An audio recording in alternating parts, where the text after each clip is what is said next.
మెదక్ లోక్సభ పరిధిలోనే మాజీ సీఎం కేసీఆర్, మాజీ ఆర్థిక మంత్రి హరీష్ రావు ప్రాతినిధ్యం వహిస్తున్న అసెంబ్లీ సెగ్మెంట్లు ఉన్నాయి. ప్రస్తుతం కాంగ్రెస్ నుంచి నీలం మధు, బీజేపీ నుంచి రఘునందన్ రావు, బీఆర్ఎస్ నుంచి వెంకట్రామిరెడ్డి బరిలో ఉన్నారు. కాంగ్రెస్ అభ్యర్థి నీలం మధు పటాన్చెరు అసెంబ్లీ టికెట్ కోసం ప్రయత్నించి విఫలమయ్యారు. పార్టీ మారి మళ్లీ తిరిగి వచ్చి ఎంపీ టికెట్ పొందారు. బీజేపీ అభ్యర్థి రఘునందన్ రావు తెలంగాణ ఉద్యమకారుడు, ఒకసారి ఎమ్మెల్యే, దుబ్బాక ఉప ఎన్నికతో రాష్ట్ర వ్యాప్తంగా పాపులర్ అయ్యారు.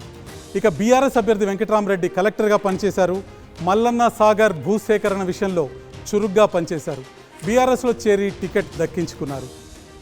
ఈ నియోజకవర్గంలో, మెదక్ నియోజకవర్గంలో భారతీయ జనతా పార్టీ విజయం సాధిస్తుందని ఆర్టీవీ స్టడీ తెలియజేస్తుంది.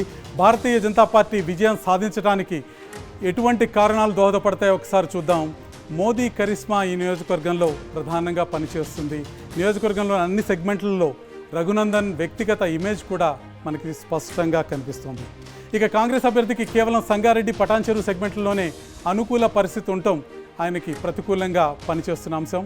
ఇక బీఆర్ఎస్ అభ్యర్థి వెంకట్రామిరెడ్డికి మల్లన్న సాగర్ భూ నిర్వాసితుల నుంచి తీవ్రమైన వ్యతిరేకత వ్యక్తమవుతుంది. దీని ప్రభావం 3 సెగ్మెంట్లలో గణనీయంగా కనిపిస్తుంది. సిద్దిపేట, గజ్వేల్, దుబ్బాకల్లో బీజేపీకి మెజారిటీ వచ్చే అవకాశం మా స్టడీలో కనిపిస్తుంది. ఇక నర్సాపూర్ బీఆర్ఎస్ ఓటు బ్యాంకు ఎటు మళ్ళితే అటు మెజారిటీ వచ్చే అవకాశం కనిపిస్తుంది.